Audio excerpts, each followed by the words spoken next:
Everyone, thank you so much for coming. It's great to see you. When the uprisings began in Syria in March of 2011, they had this similar dynamics to the uprisings we saw in Egypt that brought down Mubarak, in Tunisia, in Libya, which was essentially a young population peacefully rising up against a brutal authoritarian regime. In time, the systematic brutality of the Assad regime has rendered what was once a peaceful protest into now what is arguably a sectarian, if not a civil war, but also a potential failed state in Syria. And, I say this in no way wanting to take anything away from the remarkable bravery that the Syrian people have exhibited over the last couple of years. Fred Hoff had a wonderful line from one of his recent pieces in which he said, "The last vestige of peaceful protests was long killed by regime terror mandating armed resistance." Similar to the Lebanese civil war of the 1980s, I think Syria in many ways has deteriorated into a regional proxy war fought on Syrian soil. And I think what makes Syria somewhat more dangerous than Lebanon is the even greater role played by non-state actors like al-Qaeda, which really make groups like Hezbollah and the Muslim Brotherhood appear like Jeffersonian Democrats in comparison. So to discuss these issues today, we really have a fantastic panel. And I should, before I introduce them, I forgot to introduce myself, Karim Sajidpour at the Carnegie Endowment. And I will start to my far right and introduce Fred Hoff, who was the former senior State Department advisor on Syria. He's now at the Atlantic Council. And I think along with, I think many would agree with me in saying that his writings on Syria have really been the gold standard. To my right is my good friend and colleague Paul Salam, who is the director of our Carnegie Beirut Center. He was kind enough to join us from Beirut. To Fred's left, to the far right, is Henri Barkey, a professor at Lehigh, was in the State Department in policy planning during the Clinton administration. And to Paul's right is my friend Emil Hokeim, who is with the IISS, the Institute for International Strategic Studies. He is in town from the Gulf, as some might call it the Persian Gulf. And Emil has the dubious distinction of being my former intern, although he smartly denies that. The end of a friendship. So there's so many thoughtful, intelligent people in the audience who know much more about Syria than myself. So what I'd like to do is keep my moderating fairly brief. I'll ask them one or two rounds of questions, and then I'll hand it over to all of you quicker than I usually do. And I'd like to start off with basically broad, basic questions, and start off with Fred, and ask him to what extent is the Assad regime self-sustaining, and to what extent is it dependent on the largesse of outside powers, whether that's Iranian financial support, Iranian military support, Russian diplomatic cover. Is there a silver bullet in terms of the external support that Assad is getting, whereby if we cut it off, we could shorten his shelf life? Karim, I'm not sure there's any such thing as one silver bullet in any of this equation, in any respect. I must say it's a bit intimidating to be asked something Iran-related by Karim Sajidpour. It's like Ryan Zimmerman asking me how to hit a baseball. I think there's a combination of support mechanisms for the regime, which, if withdrawn, would render it basically non-sustainable in very short order. It's difficult, I must say, to piece together reliable information. Perhaps some of my colleagues have it, about the extent of Iranian support. But I suspect it is very, very, very significant. Some people have told me that even operationally, out in the field, you're beginning to see a situation that's roughly roughly, not exactly, roughly analogous to the early days of the Vietnam conflict, when American advisors accompanied the South Vietnamese army to the field, giving them, various pieces of advice on weaponry, logistics, and so forth. So I think that's the key thing: support from Iran and Hezbollah. I think from the beginning, President Assad has counted on at least two other things to sustain him.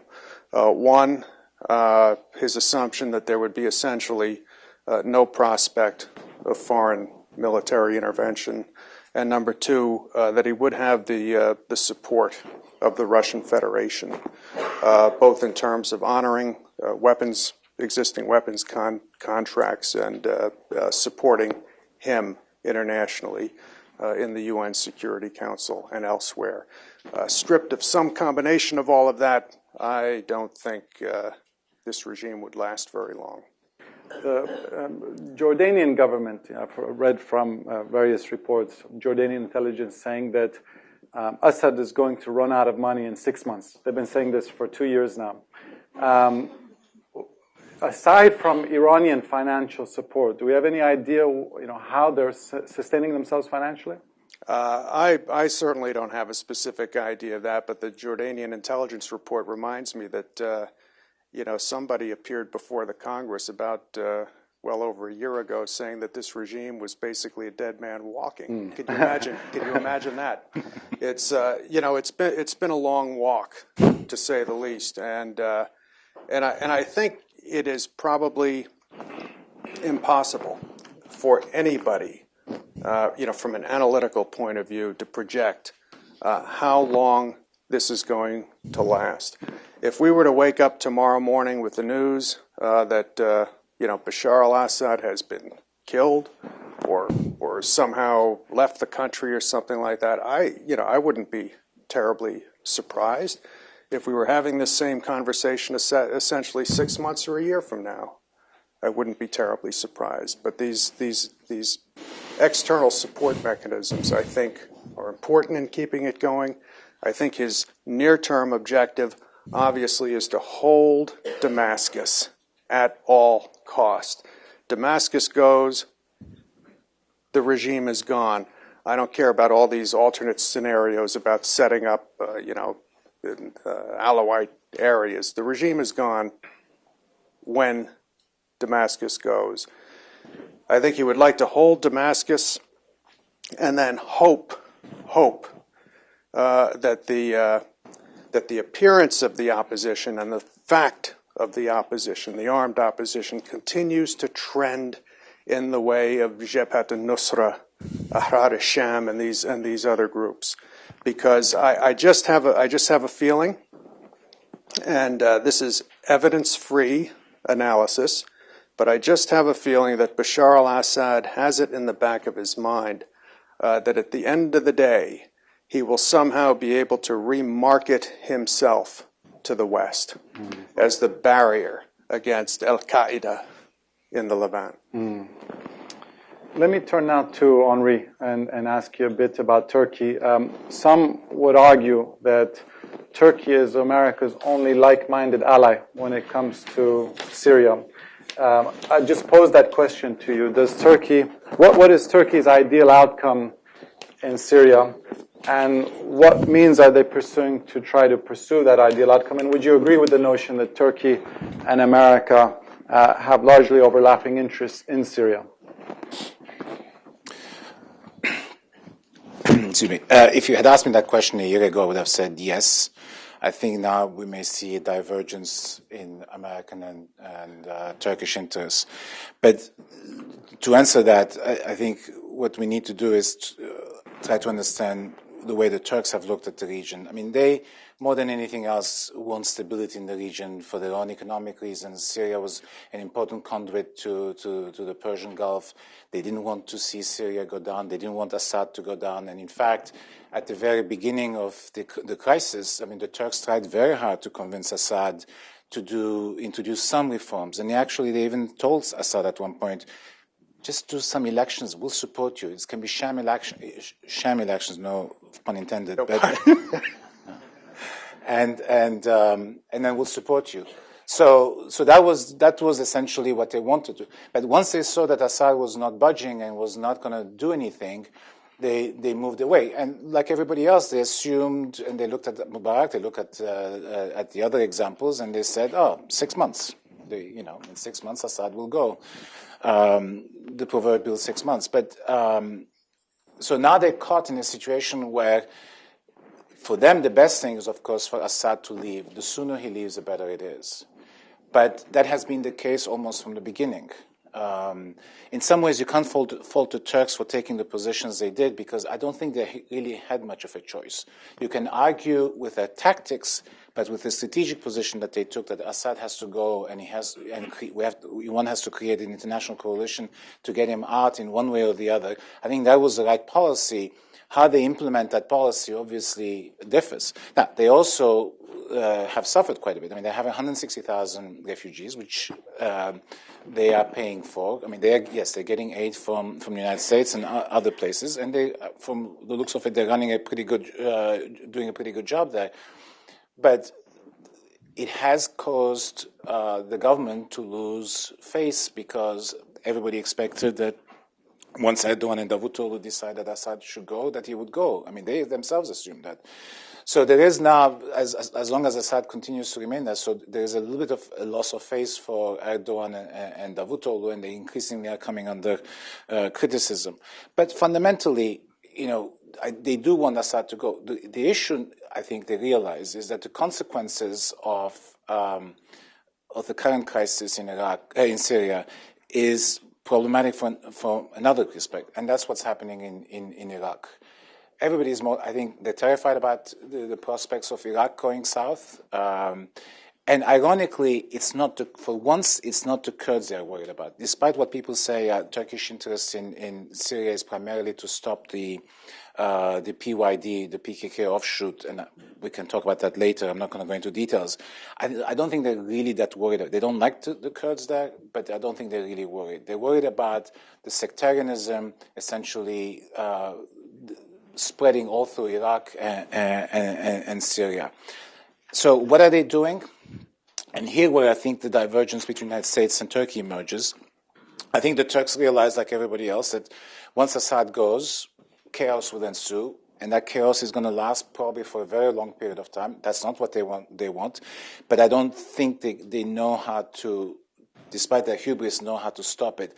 So what they're doing is that they're banking on all the groups except for the Kurds in Syria. So they're supporting everybody in the hope that out of whatever comes out, that they will have some clients. Now, when you say everybody, that also includes, obviously, jihadist elements. And that's where the United States and Turkey, I think, diverge. But how is Turkey merely acquiescing vis-a-vis those jihadists and allowing them to use Turkish border? Are they actively supporting those kind of groups? Look, when you're an outsider and you're looking at it from the outside, I can't tell you for a fact. I mean, there are all these stories out there, but which one is true, I cannot tell. But what is you hear a lot of Turkish governmental and intellectual critiques of U.S. policy toward Syria. Do you have an idea of what Turkey would like the U.S. to do in Syria?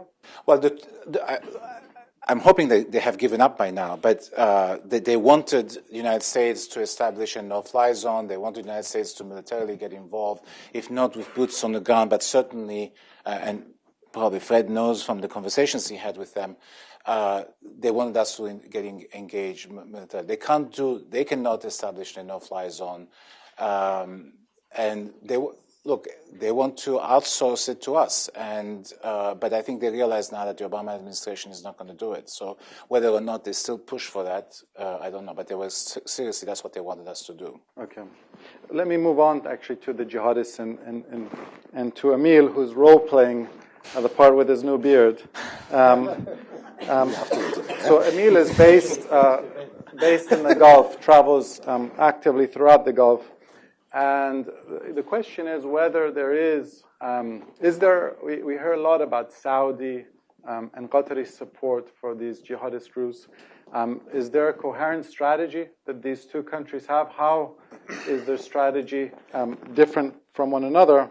And similar to the question about I posed to Henri about Turkey, what are their ends and what means are they employing to pursue those ends? Thank you. To make it clear, there's no strategy, but there's also a lot of fantasy about what the Gulf states are doing in Syria and how they're operating. The most recent one, just to share some color with you, there's rumor that's going around that somehow the Saudi government has opened the doors of its prisons and allowed Saudi prisoners to go and fight in Syria. I mean, that was like a condition of their release. That doesn't square with what Mohammed bin Nayef, the Interior Minister of Saudi Arabia, has been doing for quite some time, and it doesn't square with the profound Saudi angst about a blowback in the region. So just to always, it's always important to realize that we make worst case assumptions about what the Gulf states are doing, but very often they don't meet those expectations. It's also important. It's easy to forget that the Gulf states at first, at the beginning of the uprising in Syria, were not interested in more instability, more political upheaval in the region. And for the better part of the first 6 months of the uprising, they were engaging Assad, even though the narrative of a jihadi criminal uprising was the one that was propagated by the Assad regime. But really, the strategic rationale for a greater involvement in Syria crystallized over time. And we all know it, right? Contain and reverse Iran's reach in the region, reverse the loss of Iraq, punish Assad for his previous slights. I mean, you always have to take into consideration the baggage that exists in that relationship because of, comments like half men made by Assad in 2006, etc. But also because another important strategic consideration, the Gulf states were always focused on Lebanon and to some extent and Palestine to try and check Syria and Iran. And when the uprising in Syria started, they realized that actually by winning in Syria, they would actually win in Lebanon and Palestine. And in any case, the demographics of Syria work to their own advantage. So this explains the greater involvement of those various countries. I also think it's important not to only think about Saudi Arabia and Qatar in that game. There are two other actors, the UAE and Kuwait, that are worth exploring. Saudi Arabia, we know where it stands in a way. It wants to be the champion of Sunni Islam. It wants to be the leader of the Arab world. It sees a post-Assad Syria as a probable strategic depth, some kind of proxy state. Qatar, we know that Qatar's regional power strategy basically depends on the Muslim Brotherhood, or at least there is an intention to use the Muslim Brotherhood as part of that. But a country like the UAE is very interesting to examine. This is a country that has bad relations with Salafis on one hand and the Muslim Brotherhood. And their own inclination is not necessarily to get rid of Assad, but they see this as a trend, as a trajectory, and they joined that. But, as the uprising gained a more Islamist coloring, the UAE took a step back because they saw the Muslim Brotherhood and the jihadis playing a greater role, and they didn't really want to be associated with that. They came back in the game when the Syrian coalition was formed in November in Doha, because it was seen as a way to dilute the Muslim Brotherhood influences in the SNC. Kuwait as a state is not an actor in Syria. It provides a lot of humanitarian help. We saw them hosting a conference just a few weeks ago on this. But Kuwait has emerged as really the financial hub because it has a lot of established charities, because it has mainstream established Muslim Brotherhood and Salafi networks, etc. So it's actually important to look at the Gulf picture in those very. It's pretty fragmented, and the experience, and I'm sure Fred and others would have a lot to share at that level, is that they haven't worked very well together when they set up the control room in Saudi Arabia, when it was time to identify and equip some of the groups from Turkey, Iran. So I just warn against, this assumption that they're really working together with one final objective. And just to be clear, when we talk about the Gulf support for these groups in Syria, whether Kuwait, UAE, Saudi Arabia, Qatar, we're not always or often talking about official governmental support. We're talking about private individuals, wealthy individuals often. Yeah, very true, actually. First, there is a large Syrian diaspora in the Gulf states, Syrian expats or Syrians who are member of the large tribes that span from Syria all the way into Saudi Arabia. And this diaspora has been very mobilized and has actually contributed a lot to the war effort. When it comes to Gulf individuals, it's also important to realize that in Saudi Arabia, for instance, the government is carefully monitoring this kind of fundraising because they're worried about the blowback. I mean, the senior most Saudi cleric issued a fatwa trying to deter Saudi youth from joining the jihad, and just warning because there is an awareness of that. It doesn't mean that it works. It doesn't mean that you don't have established networks that operate alongside the state, or sometimes perhaps with some complicity from within government agencies. But what I'm trying to say is that yes, it is a very complex picture. Another issue is that the Gulf states have been key in for instance, in enrolling Jordan in the effort. Jordan has been a pretty reluctant country when it came to pushing for the exit of Bashar al-Assad because they worried about the repercussions. At the same time, Jordan is an ally or junior ally of the Gulf states, a country that really depends on their largesse, on energy subsidies, etc. And I suspect that the change in tone that we've seen in Jordan with providing haven to a lot of the military defectors, political defectors, Prime Minister Riyad Hijab, for instance, etc., has to do with that kind of Gulf influence. Paul, you would travel often to Damascus in the past. Probably haven't been there recently, but I would be curious to know if you have any broad thoughts about what's happening first in Syria, but also the impact it's had on Lebanon. One question I have is that in the aftermath of the Iraq War, our friend Vali Nasser wrote a book called The Shia Revival, the reemergence of the Shia community as a result of what transpired in Iraq. They were unleashed. Do we now see a potential Sunni revival, particularly in Lebanon, the kind of reemergence of the Sunni community? And what effect is that going to have on the sectarian balance? Well, first of all, a few reflections about Syria. One broad reflection that strikes me is that Syria, like Lebanon before it and like Iraq also before it, is in the process not of transitioning but disintegrating. Disintegrating as a nation, as a national unit, partly because of the confessional and ethnic makeup and partly by design of the regime, making sure that those divisions are strengthened, and the disintegration of state authority and state sovereignty. This, in a sense, perhaps is a Levantine phenomenon. It brings to an end a century, effectively, since the collapse of the Ottoman Empire, the French and British mandates, the new borders that were constructed, and the empowerment of certain minorities over these three states. All three now have reverted to conditions worse, in effect, than 100 years ago, which would be 1913. So the process is very nefarious, very long. It'll take a long time. It's a disintegration. It's a collapse. It involves already, as we see, extensive devastation of infrastructure, loss of life, refugees, devastation of economy, devastation of institutions. And that's why, regardless of the details, which are obviously very important, I fear that we are now faced with, a decade or two, at least, of a Syria which is divided, no real central authority that controls the whole country, penetrated by regional and external powers, in many ways like Lebanon and Iraq, its neighbors.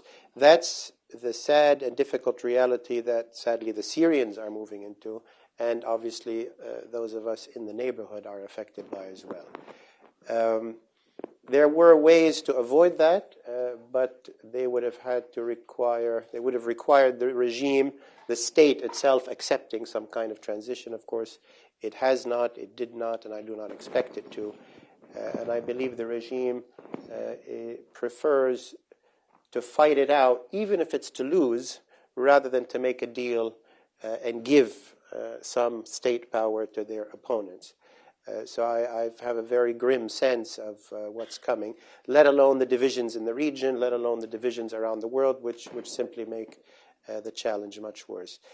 Internally in Syria, it's certainly the case that the regime has withstood the loss of its sovereignty, loss of control of many towns and cities, some defections, but it is certainly, unlike the other regimes which were hit by Arab uprisings, in the last 2 years, has certainly shown its coherence, its strength, and its power. It is obviously true that it is being helped and supported by outside powers, but it itself is a ferociously powerful and effective and large fighting machine. It's not a weak organization that is being propped up by Iranians or Russians or others, and that's very important to keep in mind.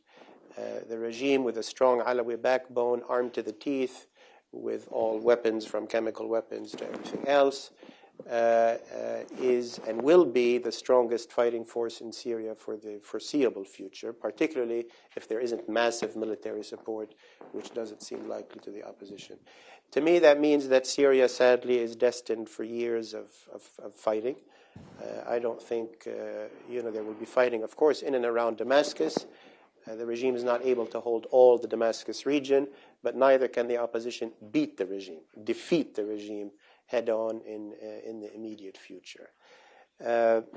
Support from Russia that I've heard of from people close to Hezbollah and others in Lebanon includes technical support, intelligence support, some of the high-tech support to counteract high-tech things that may have been provided by the West. Also perhaps financial in terms of printing of money and things of that nature. But as Fred mentioned, none of this is certain. We don't know. But certainly there's a lot of support for this regime. Lebanon, surprisingly, has survived the first 2 years of this massive conflict in Syria. That is surprising because Lebanese politics is completely aligned with and against the Assad regime. That's sort of what Lebanese politics has been about since 2005 and the assassination of Rafiq Hariri, the former prime minister. The so-called March 8 and March 14 coalitions are defined by their support or hostility to the Assad regime. So one could have expected much more immediate conflict in Lebanon. Some of the reasons why I think Lebanon has muddled through and managed are a number of the following. First of all, unlike all the other Arab states, the Lebanese political system, when the Arab uprising started, is a power-sharing system where everybody has a stake. So there was no one group with a revolutionary agenda to create great, unrest and to completely change the political system. Secondly, Hezbollah has proven and had proven in 2008 so militarily dominant that, nobody easily considers confronting them at this point because they're so over-dominant above everybody else.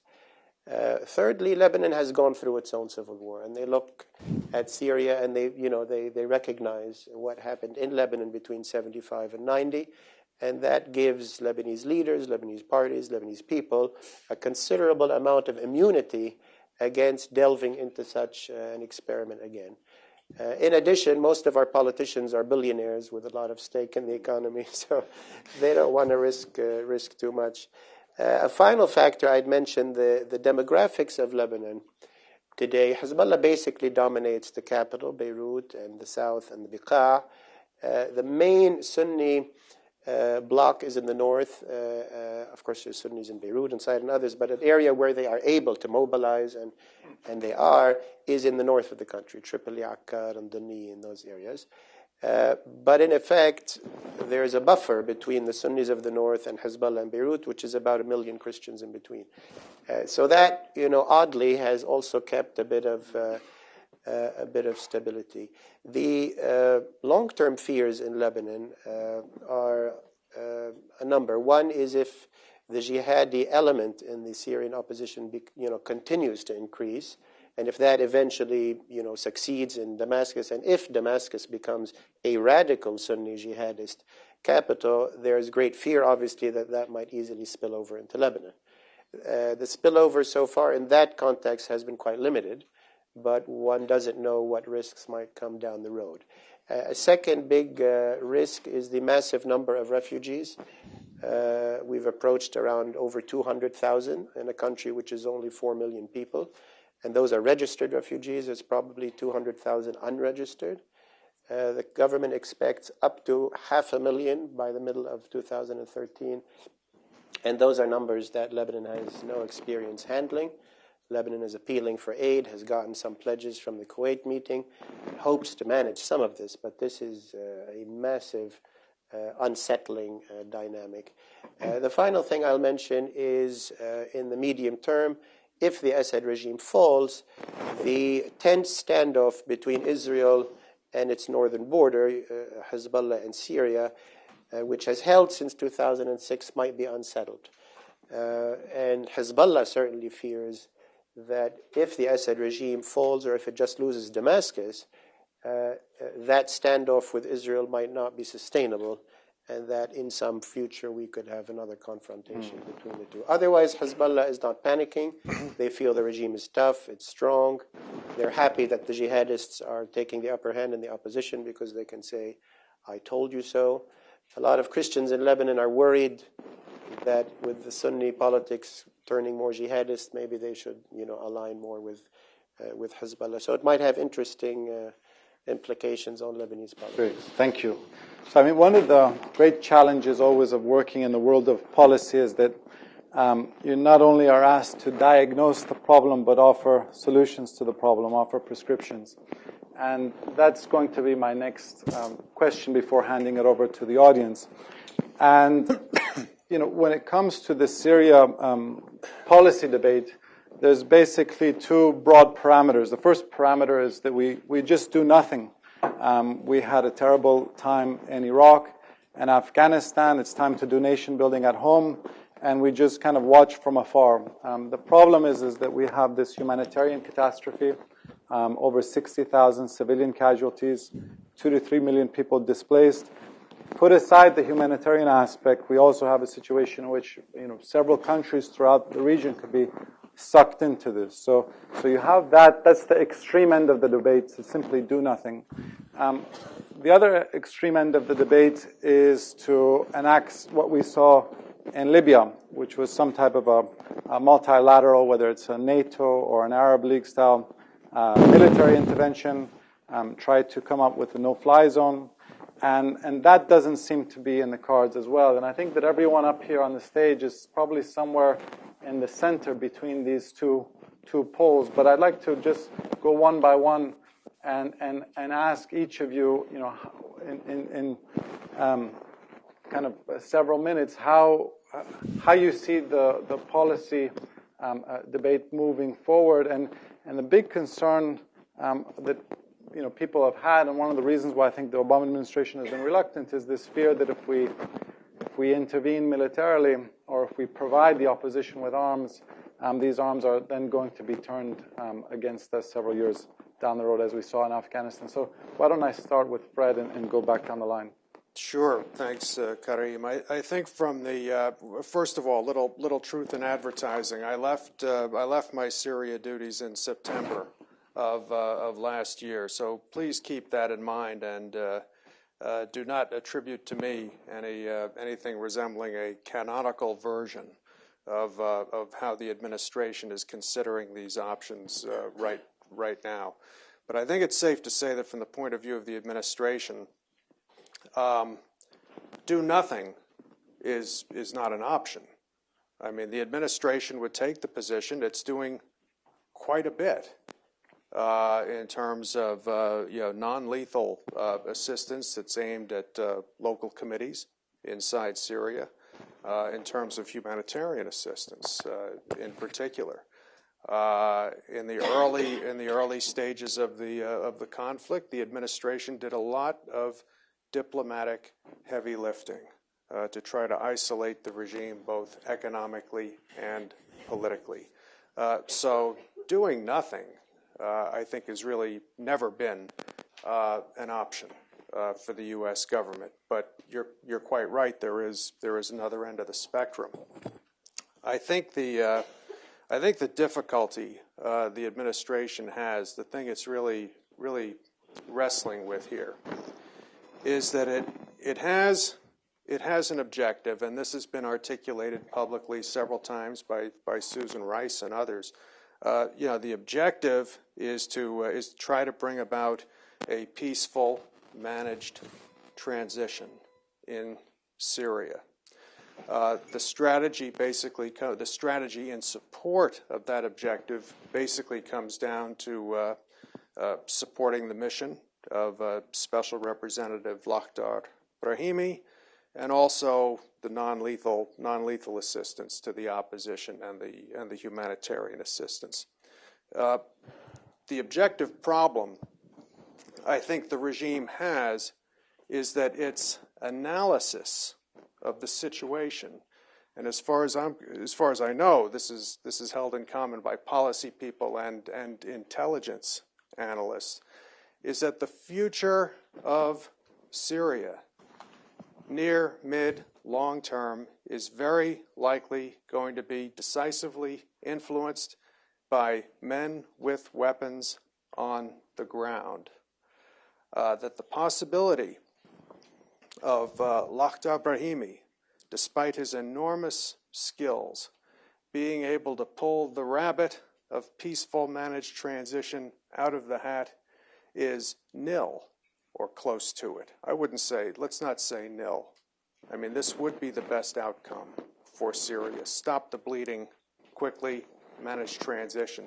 But as one of our panelists mentioned, there is simply no evidence yet of any regime interest in playing ball with this. There certainly wasn't during the time of Kofi Annan. So if the assessment is men with weapons are the decisive element here, one way or the other, the question comes down to either playing in that arena in an effort to influence or not. Now, I think I'm on safe ground to say that nobody in the United States government imagines that the United States is going to be able to micromanage some kind of specific end state in Syria. That is just not on.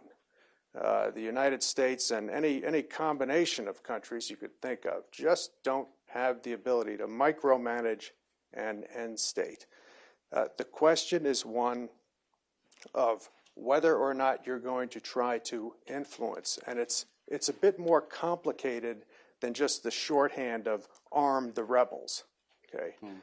I know there are people that have very strong feelings about this subject, but trust me, it's more than writing an essay or an op-ed. There are some legitimate questions about end use and proliferation. Okay. Nevertheless, if one is going to try to shape, influence, try to determine in some way winners or losers, it's almost inevitable to play in this arena, and I think operationally the objective is really one of trying to dominate to the maximum extent possible the logistical systems by which things enter Syria.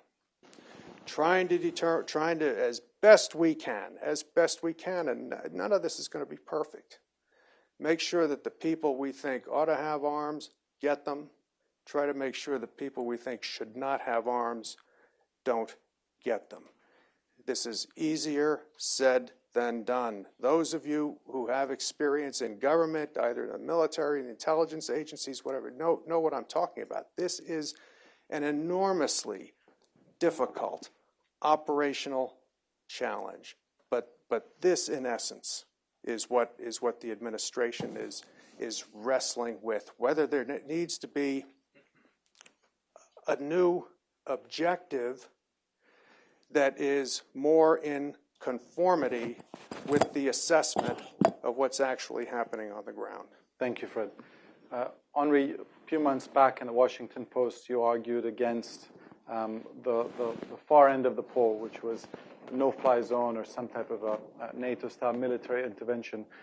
What about on this specific point, which Fred just talked about feel free to answer the more macro question of U.S. policy, but also on that specific point of how to go about or whether to go about trying to coordinate arms to the rebels? Well, I want to take issue if you do nothing. Do nothing has this, we talk about the do nothing Congress. No, and so it's but what I meant to say was do nothing on the military end of that. No, look, I haven't changed my mind in the sense that I don't think we should get involved militarily. I don't think we should, for the very good reasons that Fred actually mentioned, we should not arm the opposition. There is the FSA and al-Nusra and all these other guys, they're all fighting together, they're all working together. They have their own objectives. They want to overthrow this Assad regime. And if we just tell them, oh, FSA, we're giving you these things, but please don't give them to al-Nusra. We beg you, don't do it.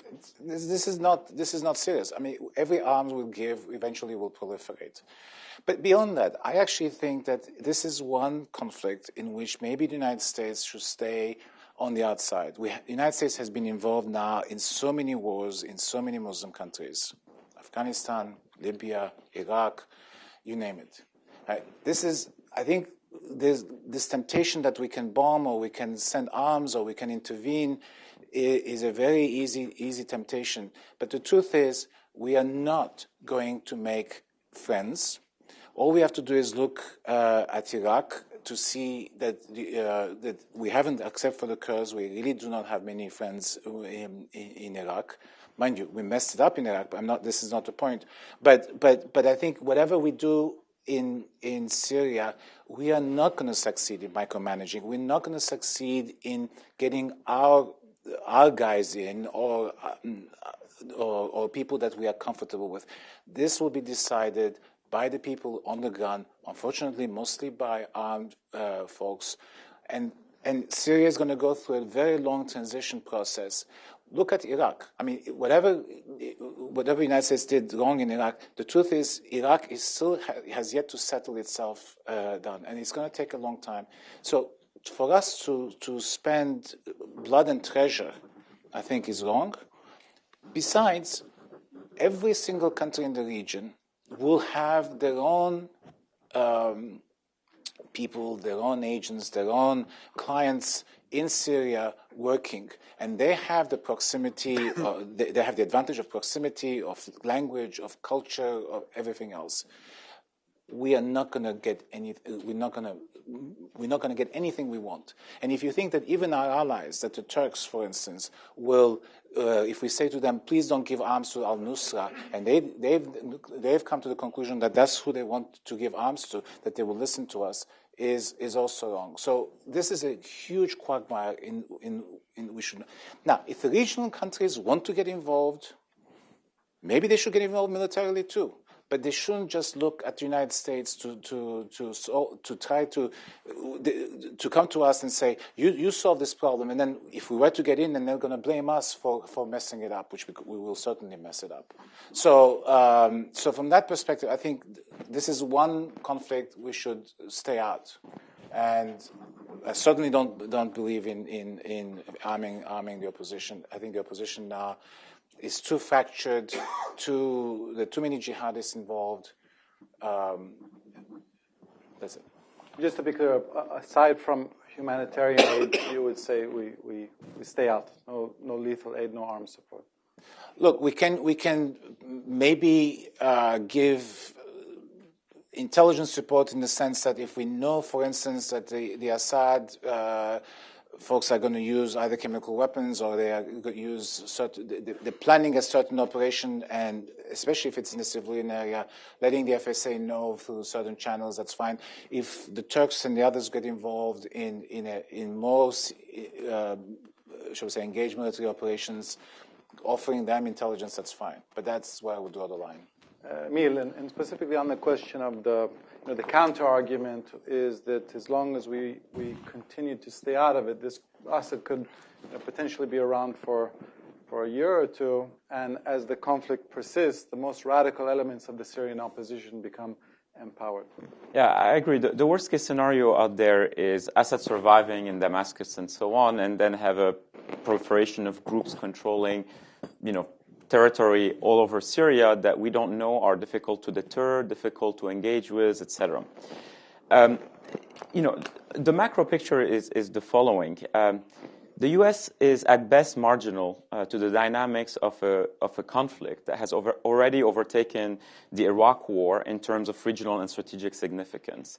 And I'm measuring my words here. I mean, even if you look in humanitarian terms, if you accept the 60 to 70,000 deaths, and I actually think it's on the higher, I would push for a higher estimate. Syria is 2/3 of Iraq's population, and in less than 2 years, you had 60,000, 70,000 people killed. This is just for the humanitarian interventionist in the crowd. If you look at the ripple effect in neighboring countries, Paul mentioned Lebanon, Jordan, etc. The U.S. is not shaping any of those dynamics. I mean, you've heard a very articulate argument from Henri about why it shouldn't. I happen to think the opposite. I think that first there is a demand for U.S. leadership in the region. A number of those states have thought that they could get involved. They pushed, they put down resources, etc., only to realize that they weren't getting anywhere. And in particular, the Gulf states, I think that this conflict has exposed their weaknesses.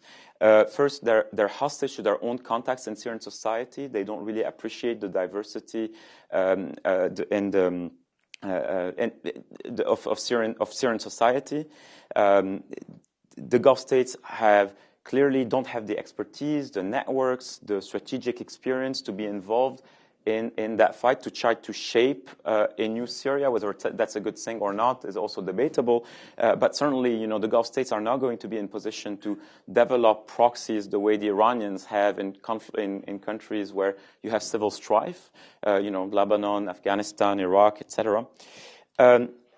I wouldn't be calling for a greater U.S. involvement if I didn't feel that there was a regional demand for U.S. leadership. That there were actually big questions about where the U.S. is when it comes to the big regional debates. Is the U.S. trying to at least influence the face of a new Levant? And a related consideration here is this is a plausible scenario for you. I mean, in the near term, it's entirely possible that the U.S. is going to have to fly drone missions over Syria to take out this or that nasty jihadi groups. The narrative is going to be the U.S. never really supported the rebel groups against Assad, but when it came to jihadis or security of Israel and whatever, it got involved. I really worry about that narrative because people will tend to validate their own reading of U.S. policy since March 2011 that way. It's going to affect the way the U.S. is perceived in the region in pretty fundamental ways. Syria today is, the focus of attentions across the region, and a lot of Arabs will decide where they stand on the U.S. based on that. Perhaps it's too late to provide guns, to provide weapons, and perhaps it was never a good idea to provide high-end weapons. By the way, most of the guns most of the weapons that the Syrian rebels have come from, Assad's arsenals, or it's like a do-it-yourself kits. I mean, they're building IEDs and so on. I mean, there's self-sustaining dynamics to that conflict that actually worry me. So perhaps it's too late to go down this road, but guns are going to continue entering Syria, and I think the U.S. should play a role in shaping those various conduits and who it goes to. Henri and I agree on intelligence sharing. I mean, I think intelligence sharing should have been part of the package very early on. It could be done with enough deniability through third parties, or it could be done in a more direct way. And perhaps this has been done, I don't know, I'm a one-man operation, not an intelligence agency, but, this is, the US is missing opportunities to develop not friends, not even allies, but some partners on the ground for serious contingencies. The day you're going to have a jihadi group operating just on the border with Israel or trying to prove, Assad has never shot at Israel. We, the revolutionary forces, will do so, will fight on the Golan Heights. You're not going to have any partner on the ground to deal with the situation without having a direct Israeli retaliation or US drones or something like that. Thank you, Emil. Paul? That's it? That's the question? Well, I was going to give you an out, to not, but now that you ask, where would you situate yourself in this discussion, this violent debate between Henri and Emil? To basically, on one hand, only provide humanitarian assistance, or we actually need to intervene more decisively, precisely to end this conflict and to prevent it from becoming even more radicalized? Well, I look at it, if you step back a little bit, there are three tiers right now. This is a proxy war. It obviously has a massive Syrian internal component. It has a very serious regional component. And it has a global component. The Security Council and others, plus direct support from various sides. It is effectively the first global proxy war, maybe since the end of the Cold War, that I can really think of as a sustained proxy war. And these three levels, what we want in Syria is an end to the fighting and some kind of transition to, a new political order, whether that includes elements of the regime or not, but a transition of sorts.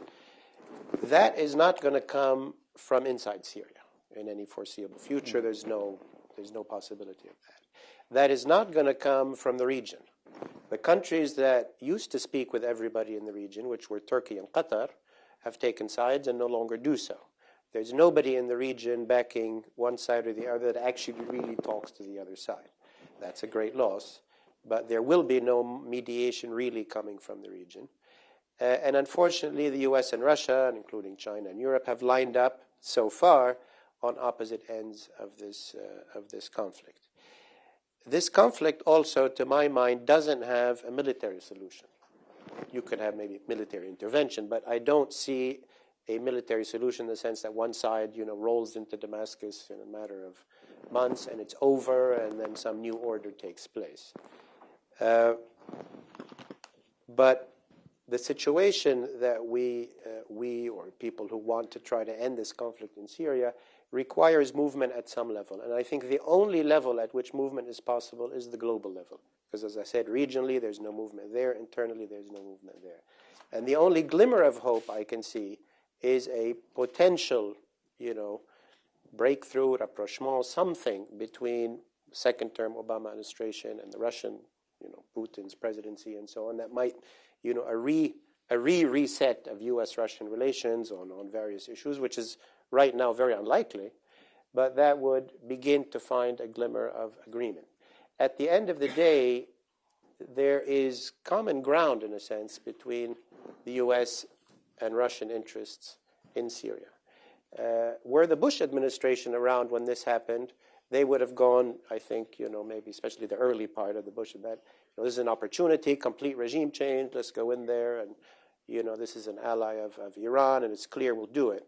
But for the Obama administration, the main concern, and we hear that, is reduce involvement, stability, avoid jihadis, get Assad out.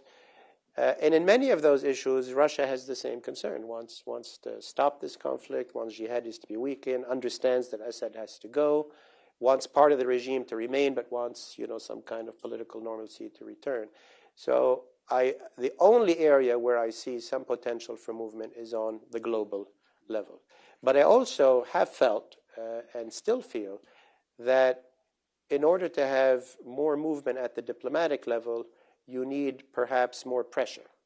And I think that's where there was expectations at one point last year that perhaps the U.S. would Of course, it was understood it's not going to intervene, it's not going to do anything major, but it would ratchet up the pressure. And we just read in the, I think, the New York Times yesterday that there was a plan, Petraeus and Hillary Clinton and so on. The Obama administration didn't take it in terms of providing support. What Fred and Emil are talking about. Yeah, what I'm saying is that the logic of raising the pressure in order to create the conditions for serious diplomacy would put pressure on the Assad regime, would put pressure on the Russians and others to talk. In the absence of that, diplomacy is much more difficult because, why make a deal when the Assad regime feels they can fight this for many years? Russia and Iran feel that they're not losing. So it's a very complex situation. I fully understand why the U.S., as the U.S. sees no obligation. The U.S. is not the world's policeman, is not in charge of everybody's troubles. But it is also the case that the international paralysis and the absence of major action, in effect, has cost Syria and the Syrian people much loss. It has had an impact. Now, did they have an obligation to do something or not? That's maybe at a different level. So you agree with both of them, both Emile and Henri. I know you have a question. You want to follow up, but why don't you probably can come back to it in the Q&A. So I'll turn it over to all of you. If you can just please identify yourself, be as concise as possible, and refrain from throwing shoes if you have any disagreements. Or nice shoes. And wait for the microphone, please, Hussein.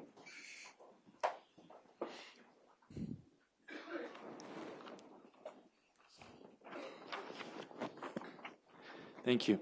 I'm Hussein Abdul Hussein with Arai newspaper. My question to Henri is about the intervention. And you seem to think of intervention as a three-star Marine general trying to form a coalition, ruling coalition like in Iraq. But I think we have a newer model, which is Libya. And even though Libya is a mess now, but no one blames the West for it. And my question is, why don't you look at this in the form of tilting the balance? If the United States tilts the balance in favor of the rebels to defeat Assad, is this better? I mean, it'll be a mess, but is this mess an improved version of the mess that we have right now, where people are being killed all the time? So why just take one form? I mean, the United States can easily tilt the balance, and I think this is the United States' best asset because given intelligence, not even Washington admires its own intelligence, because we say we don't know who's fighting on the ground, and then we put a bunch of them on the list of terrorist organizations. So I think that the military component, that the United States might be the best solution for now. Do you agree or disagree? Henri, before you answer, I'm going to bunch together a few questions. So let me go on the way back there, far, yeah. Yeah, please, Nikain. Is there a microphone now?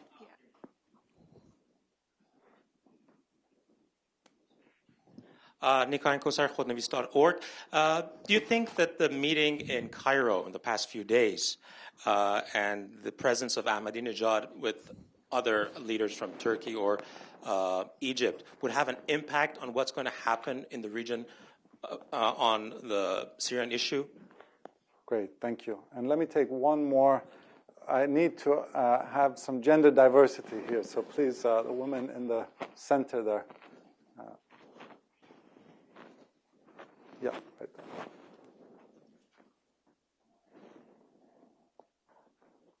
Hi, my name is Meher Qayyum. I'm a political economy blogger. I was just wondering if we could discuss a little bit more about the sectarian divisions. I read recently that the Druze are starting to shift their alliance away from Assad and supporting more of the opposition. I know everyone keeps saying the proverbial 6 months, it'll go down. But where does this fit in, regardless of time, but event, if that makes any sense, like sequence of events? Is this significant enough that a minority group is basically calling out the Assad regime on not fulfilling its promises to protect them? Okay. Henri, why don't you start? Emile, Fred, please. Look, the Libya example is a little bit deceiving because, let's face it, Gaddafi's military forces and Assad's military forces are two very different animals, in the sense that in Syria you have a very sophisticated very sophisticated anti-aircraft system that the Russians built, designed essentially to fight the Israelis. This is not Libya's, kind of staged military one. Two, any campaign to suppress air defenses in Syria will take huge numbers of American aircraft bombing Syria. It's not in Libya, yes, we bombed, but it was relatively few targets. In Syria, it would be multiple targets. And I remember from the Iraq days, not during the Bushes, but even during the Clinton years when there was a no-fly zone, the Iraqis would very often illuminate American aircraft with their radars. Very often those radars would be in civilian areas, and we would fire back and often have civilian casualties. So I think the Libya example is a bad one because we're talking about a qualitatively very different military intervention. And also I think that as you heard, I mean, the Syrian military, the Syrian al-White military is much tougher, will continue fighting, and it's not clear to me that if we were to intervene, whether or not the level of violence would not necessarily increase, maybe even use of chemical weapons as a result. And I don't actually believe that, if there is chemical weapons, it's going to be easy for us to come and get them. And I really don't think that's an option, because that will involve a huge commitment on the part of the U.S. military. Now, if there was another military force that was coming in on the ground and we were supporting it, that's different. But there isn't one. And so Libya, I think, from that perspective, is a bad example. Fred, can you also address that in a specific question? When you were in government in the early stages of this, did you guys ever seriously consider trying to pursue either a NATO style or an Arab League, Arab League involvement as well as took place in Libya? It's a good question, Karim, and there's a legacy of government service that I live with and continues to motivate how I answer questions like that. And it revolves around the fact, notwithstanding what one may hear in testimony in halls of Congress, one does not discuss internal deliberations or the nature of one's advice to senior officials. So I can't go there. Yeah. I won't go there ever. I think Henri's caution on this is justified in many respects, but I guess the central point I would like to make is that the United States will not have the luxury of standing aloof from what is happening in Syria under any circumstances.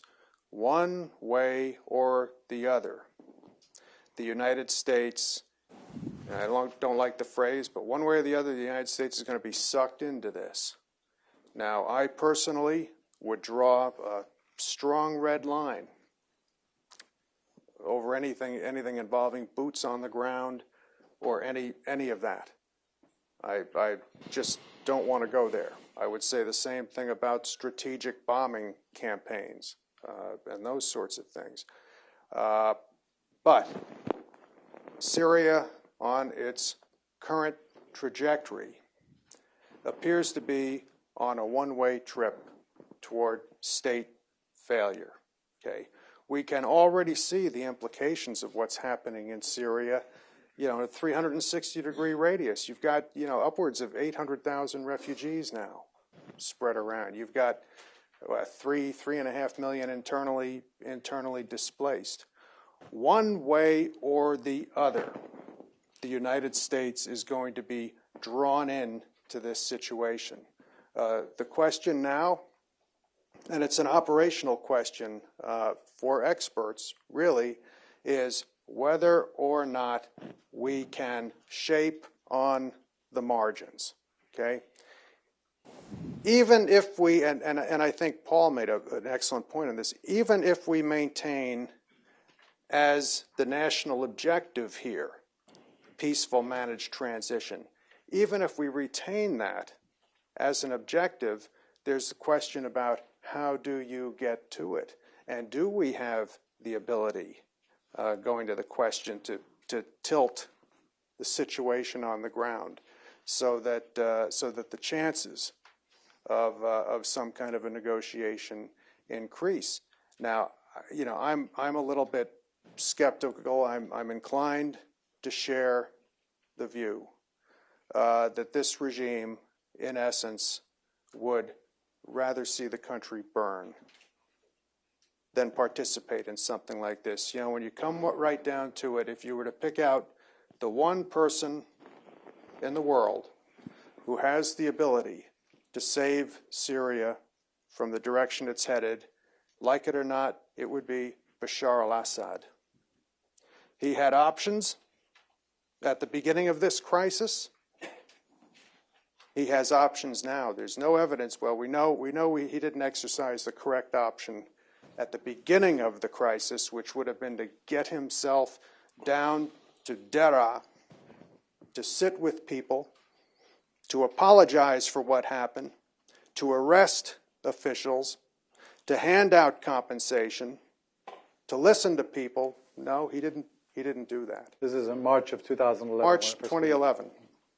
And I'm afraid he's not inclined to do anything creative or positive now. But the question is, and again, you know, no boots on the ground, no expectation of a micromanaged outcome. But can the United States influence the course in Syria on the margins? I share the skepticism about, you know, any kind of direct military intervention, no-fly zone, etc. I think the dynamics on the ground, the nature of the terrain would make it enormously complex. And when I argue for increased support for the rebels, I don't. My view is not that it's going to tilt the balance decisively, militarily speaking. What I want to see happening is the creation of a dependency. If there is at one point a global convergence between the Russians and the Americans, for that matter, it may not matter if you don't have any leverage on the ground. It may not matter if you haven't opened those lines with rebel commanders. It won't matter if you haven't built up the capacity of the Syrian coalition and the civilian leadership, etc., to do so. But somehow, you know, this element seems to be absent. I mean, you know, the United States announced very generously a couple of days ago that it would provide $155 million additional humanitarian help. But none of it would go through the Syrian coalition. Well, I thought that the objective was capacity building and force these guys to start developing, proving on the ground that they were effective. And that was a deliberate decision by the administration not to do so. So we're missing that component about capacity building, about creating those kind of positive dependencies.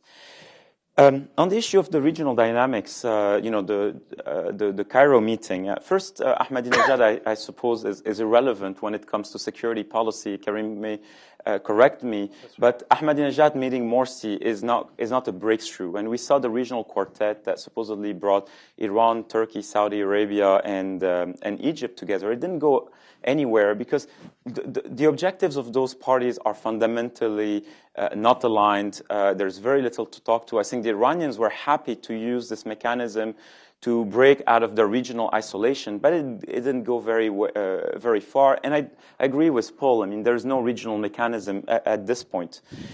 And finally, the issue on sectarian divisions in Syria, I think it's very important. And you know, one of the most abused words in the Syrian uprising is defections. A lot of people desert, don't defect the regime, don't defect. You may leave the regime, but until you join the other side, you haven't defected. And Assad can still live with a number of Syrians choosing not to support him anymore, as long as they don't fight him. And we see those dynamics currently happening. There's also another element to that. You mentioned the Druze, and you know, there are other communities around the country. Assad forces made quid pro quo, regional compromises, live and let live deals with a number of communities, including the Druze. If you look at the map of Syria and you look at the graphs of deaths, I mean, the region of Suwaida, where a lot of the Druze are located, borders the region of Daraa. They have similar population size. If you look at the graph, the difference in deaths is enormous between the two, because the Druze basically decided to stay on the sideline. They want to see what's happening. They don't want to invest themselves in a big fight. Walid Jumblat and others have tried to shape that. But what has happened in recent times is that you've had more military deserters from Druze origin, who have operated in Suwaida, have gone to Jordan, other places, and feel that Assad is on his way out, or at best is going to be the mayor of Damascus. That they have to, or the warlord Damascus, that somehow they have to take charge of their region the way perhaps the Kurds have done so elsewhere. So you have those local dynamics taking place. The tragic thing is that they're occurring without any kind of national opposition strategy. They're very much local decisions, local dynamics are shaping the new Syria. Thank you. Did you want to say a word about that? No, I pass. So Jill Doherty, please. In the middle here.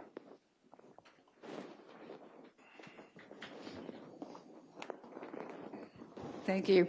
I just wanted to ask Fred, Jill Doherty from CNN. You're using that phrase "on the margins" to influence it on the margins. I just wanted you to explain a little bit more what you mean by that, because of course we're all reading the paper, we're all reading about this dissent in the administration and about the Petraeus plan, which apparently was shot down, which was to arm in some fashion, perhaps through intermediaries, some vetted groups that they felt were reliable. I think Henri said it's too late for that, or that you can't really isolate them from jihadist groups. But what do you mean on the margins? And is it too late for actually targeted arming of certain groups in Syria? Let me start with the too late. Yes. You want to combine some? Yeah, Go ahead. But hold the thought. Kim Qatas in the back, way back. Hi, I'm Kim Ghattas with the BBC. I want to actually pick up on Jill's question. There has indeed been reporting about dissent within the administration about this plan to arm the rebels. And it's being depicted in, I think, quite simplistic terms. Everybody came to the president and said, you have to arm the rebels, and he alone, perhaps with a few others, said no. And I'm wondering if any of you have a sense as to really how much people like Petraeus and Clinton actually pushed for the plan. Were they convinced that this was the way to go? Did they tell the president this was the absolute best option? Because it sounds to me like we're looking at this in a slightly black and white fashion. Thanks. Please. Thank you, Kareem. Thank you very much. Edward Joseph with SICE. Exactly on the same theme as these two questions. Perhaps Mr. Hoff or Emil or others on the panel, Henri or Mr. Salem, would address this as well.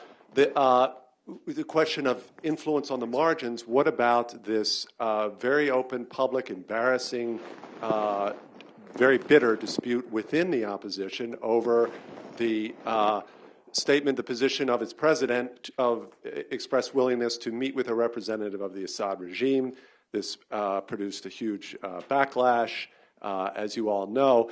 And in terms of the influence, is this not an example, a perfect example of the kind of thing that we could do at the margins, at least coach and engage with the opposition, that they form coherent positions like this? Or is it perhaps, as Emil suggests, that perhaps if you don't ante up weapons, you really don't have too much influence?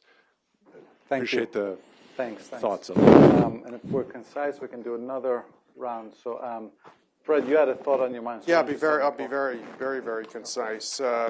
Start with the issue of whether or not it's too late, Jill. We don't objectively know the answer to this question now, and we won't know the answer to the question until and if certain efforts are made to try to influence on the margins. The only point I've made in my writing is that whether we're talking about this situation or something like, say, the two-state solution, where people will say analytically it's too late, regardless of how arguable those propositions may be, they cannot form the basis of U.S. foreign policy.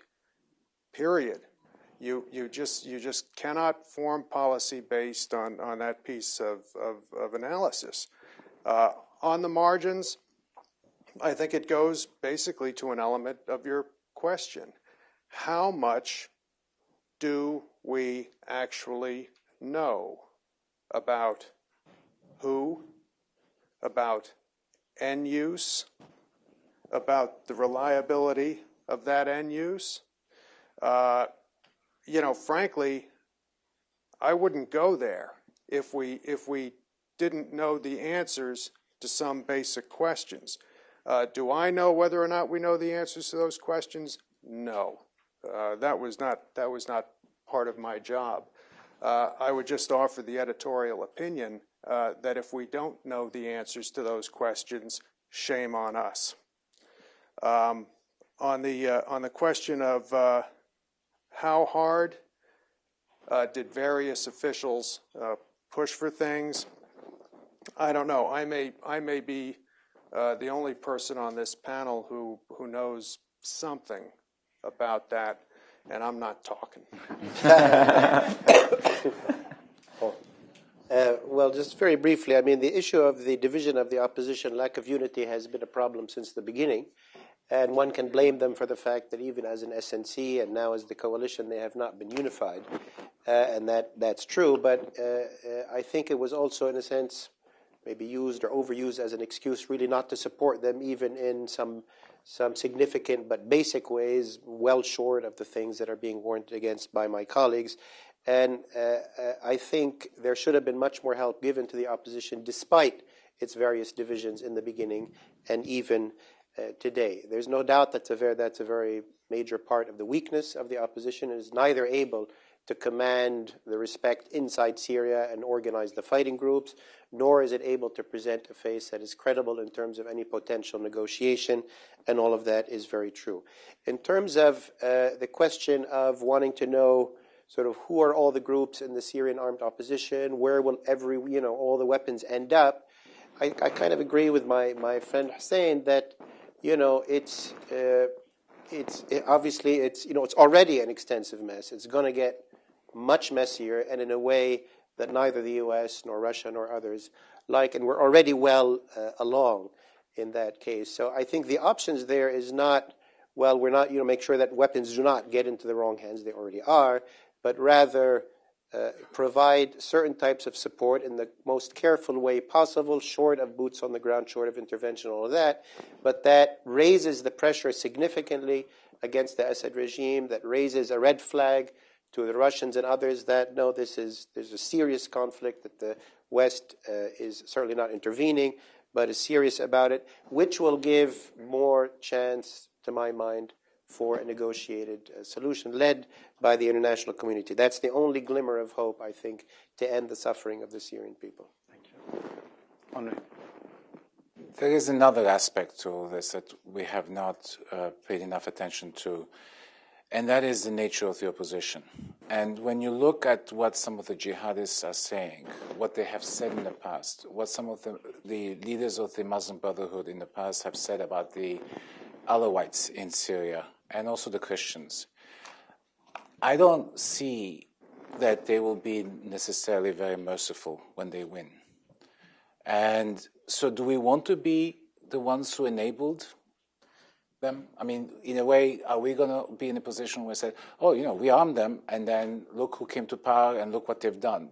Yes, there's a horrible situation in Syria, but whichever way you cut it, it's going to be horrible. The question is, do we want our fingerprints, our do we want people to eventually say, you enabled X to happen? And that, we don't know. There's no way. I mean, Fred is right that we don't know what the outcome will be. But I don't actually think that on the margins even will become irrelevant very quickly, whoever wins. It's choosing between a sin of omission or a sin of commission. One of the two. Okay, this is a test for everyone. Can you name me top five massacres committed by the rebels against other groups, like, that were a matter of policy or sectarian cleansing and so on? Anyone? Well, okay. Because there is no, for the moment, the rebels are not going in, there's no evidence of systematic sectarian killings, cleansing, etc.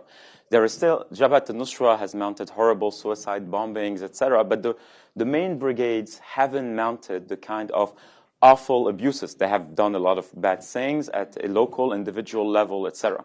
That dynamic may well change. And we still have an opportunity to, at least educate, offer a code of conduct, scold, coerce perhaps, refrain from funding certain groups depending on code of conducts that, for instance, the Syrian support group here has developed, but others. We're missing that opportunity to shape the behavior of those groups, and it's not going to be nice. It's going to be very, very complex. It's going to be, as Fred said, very messy. And I don't expect the rebels to show the same level of self-discipline that we have seen up until now. The fight is going to get nastier, more sectarian. There are already, bad sectarian dynamics across the country. There are a lot of Alawite families that are packing from, their houses from Damascus and moving to their mountain. Around Homs, there's, decisions at a local level to leave, etc. All I'm trying to say is, you're worried about fingerprints. I think that we have to give it a shot to go to some of these groups and try to cultivate the kind of leverage and goodwill that can provide some of those atrocities from occurring. I think it's worth a shot. But leverage is not just about weapons. It's also about capacity building for the opposition. Yes, of course, you're going to have dissent within the opposition over Muaz al-Khatib a conditional offer for dialogue. I think it was a courageous move on his part, by the way. But as long as the opposition is not busy doing something on the ground, you can expect a lot of debate and tensions between them at a rhetorical level, because that's the only thing they can engage in right now. I mean, it's funny, but the Syrian opposition is only learning their politics now as it's happening.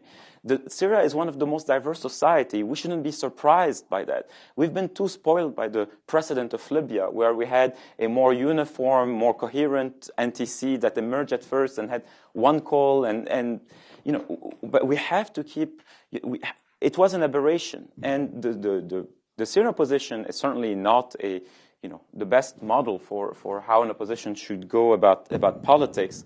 But that's the tool you have right now. And if you lose the political guys, you're going to end up with, you're worried about the Muslim Brothers. I worry about the rebel commanders who are going to hold power with guns and not even listen. And the Muslim Brotherhood will look like, Jeffersonians, the Jeffersonian Democrats compared to them. We're Jefferson. We have time for 3 last questions. If you can be concise, please, here in the front.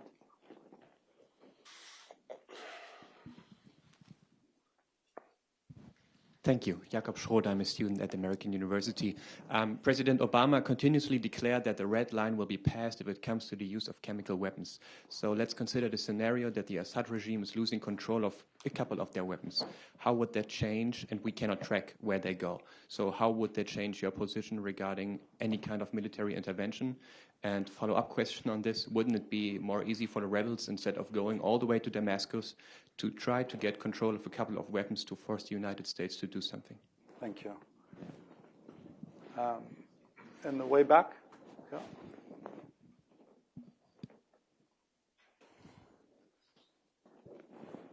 Julian Haddis with the U.S. State Department. You talked about the fragmentation of the Syrian state. I wonder, are we also witnessing the fragmentation of Syrian national identity? And is it possible to put Humpty Dumpty back together again in the long term? Thank you. Last question. Please, here in the front. Yeah. Hi, my name's Alex, and I'm from American University as well. Sorry. I was wondering, what is the best and worst case scenarios you see going into the third year of the conflict? So why don't we start with Paul and then with Fred? Yeah, a few comments. Just a bit about the radicals. I mean, one comment I wanted to make, that the radicals, or jihadis and so on, they thrive in war, but they rarely win elections. What I mean by that is, as long as this war drags on, those are the conditions where they will get much, much stronger. The closer we can get to a time when this conflict is over and there's some kind of organized political process, that is the key to weakening them. It's not the amount of guns. Everybody has guns in the Middle East and so on and so forth. You can get more fancy, less fancy. But it's the transition to a post-conflict situation which is the key to weakening the radicals. On the weapons issue, I will mention the Israeli attacks that happened last few days ago. As you know, we haven't mentioned that the Israelis have been very clear that any weapons moving from Syria to Lebanon, whether chemical or not, will be attacked, and they did so just a few days ago. On the fragmentation of the state and the nation, yes, I think Syria, as I mentioned in my opening remarks, unfortunately has gone a long way towards certainly collapse as a state, and as Fred mentioned, that is getting more and more severe, and is moving towards disintegration as a nation.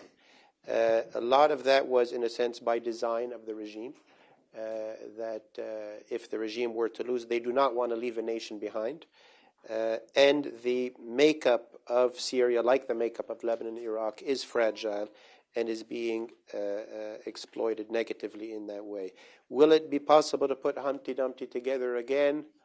Not the way it was. In other words, my expectation is that Syria 10 years from now, maybe the conflict will be maybe over, but it will be a non-centralized, non-sovereign, fragmented place. Will they eventually find some coexistence? I think so. I think at the end of the day, the Alawi order will not survive in Damascus. Now, it might take 5 years, it might 10 years, but in the long run, the Alawi era is over. They will relocate very forcefully to their homeland, to their enclave. They will sort of like a Hezbollah in Syria. There will not be a strong central state emerging in Damascus anytime soon. They don't have the resources. They don't have the capacity to do so. So the best scenario for that would be at least a peaceful, fragmented Syria, rather than a completely, one that is not continuing to tear itself apart. Thank you, Paul. Emil? On the question of chemical weapons use, I still think it's improbable that Assad would deploy those kinds of weapons. But he's been testing every possible red line or assumed red line around. I mean, if you look at the trajectory of his military strategy, right? I mean, it has only escalated from the use of armored capabilities all the way to missiles, air force, etc. So I don't know about that his mindset. I mean, that he has like a moral disposition against chemical weapons. I do worry that he's as Fred is saying, that if he prefers to burn the country down, and if that's part of the toolkit, not now, because I still think he can make rational decision about his defense strategy, he could use it, but still further down. The worst case scenario in the next year for me is really a repetition in Damascus of what we've seen in Aleppo. I think the big campaign to take Aleppo starting July was a prime example of rebel miscalculation and overreach. They didn't prepare politically and militarily. The fight has turned into something terrific, horrible. The city is Aleppo is Syria's largest city, and it's in a total state of chaos and humanitarian suffering, etc. Perhaps the rebels have learned from that in terms of their strategy, but as they prepare to go into Damascus, and we see signs of that in the past months and in the past few days, in fact, that strategy that may not survive the conflict. And we may see a massive fight over Damascus that will drive many more refugees into Lebanon, which is only 40, 50 kilometers away from Damascus, into Jordan, etc. So for me, that's the worst case scenario. If we have this big battle in Damascus, just replicating what we're seeing in Aleppo. The best case scenario, to be honest, is a surprise, like the July 18 bombings. Somehow someone take down Assad or something happens at that level.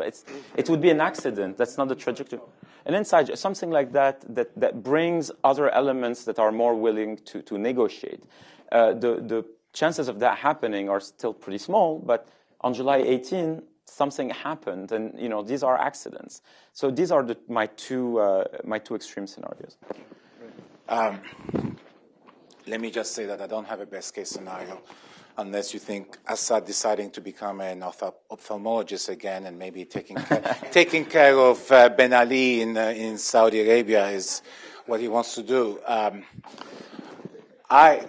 think my worst case scenario is a little bit different, in the sense that the worst case scenario is the bleeding of the Syrian crisis into Iraq.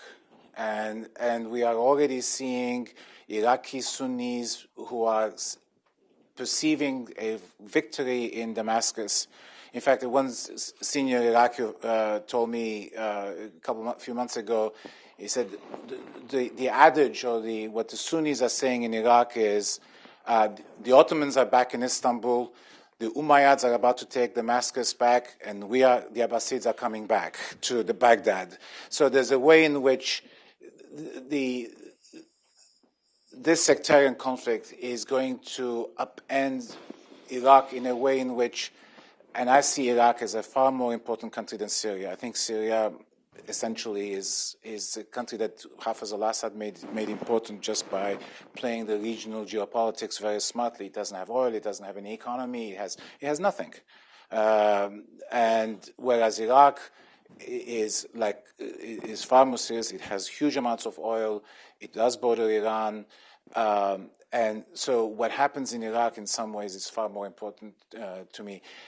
But the crisis in Syria is, I think, accentuating the divisions in Iraq. It's making the management of Iraq more difficult. You're already seeing the tensions, not just between the Sunnis and the Shia getting worse, but also between the Kurds and Maliki, and between the Turks and Maliki. So I'm not about to predict what's going to happen in Iraq, but clearly the signs are not good. And I think in some ways, if we are going to focus on something as the United States, I think Iraq is far more urgent, because if Iraq were to implode again, then I think all hell is going to break loose in the region. So that's my worst case scenario. The statement, the signs are not good, can probably consistently be applied to every country in the Middle East, unfortunately. Fred? Yeah. My worst case scenario is simply more of the same, with some of the possible twists and turns mentioned by my co-panelists. Central Damascus being consumed in combat, spillover effects in other countries. Best case scenario, say during this calendar year, in my opinion, would be the Syrian Opposition Council, Supreme Military Council, and local committees with plenty of United States help and the help of others as well, coalescing and establishing on Syrian territory in liberated areas a provisional government dedicated to the proposition that in Syria, citizenship trumps everything. I agree that national identity has been fragmented to the point of being shattered. This may just be an emotional reaction rather than an analytical reaction. I hope this is not a permanent condition. Syria, to me, is an important country. Under proper management, it can have a vibrant economy with a terrific agricultural sector, among other things. But the process that's going on now just needs to be stopped cold. So the formation of a provisional government, which perhaps over time would be in a position to negotiate with whatever remains of the regime in Damascus, a transitional national unity government. I think also the formation of a government would resolve several legal problems pertaining to United States assistance. But the key thing here, again, and this is sort of a process thing, for the United States to get behind this kind of direction for the opposition, a direction that would result in a clear alternative for the people of Syria, it would require a fundamental reappraisal and recasting of American strategy. Because, for example, if a government is established and recognized as the government of Syria by the United States of America, there would be no bar, legally, to having a security assistance relationship with that government. So I think you see where I'm going with this. If we're going to get behind this and try to drive opposition unity in this direction in order to provide a clear alternative to Assad, it means the strategic reappraisal is absolutely mandatory. Thank you so much, Fred. That was a great analysis, but also a great deal of empathy there for Syria. We're out of time, but I wanted to thank all of you for coming. Your questions were great, and join me in thanking the panel.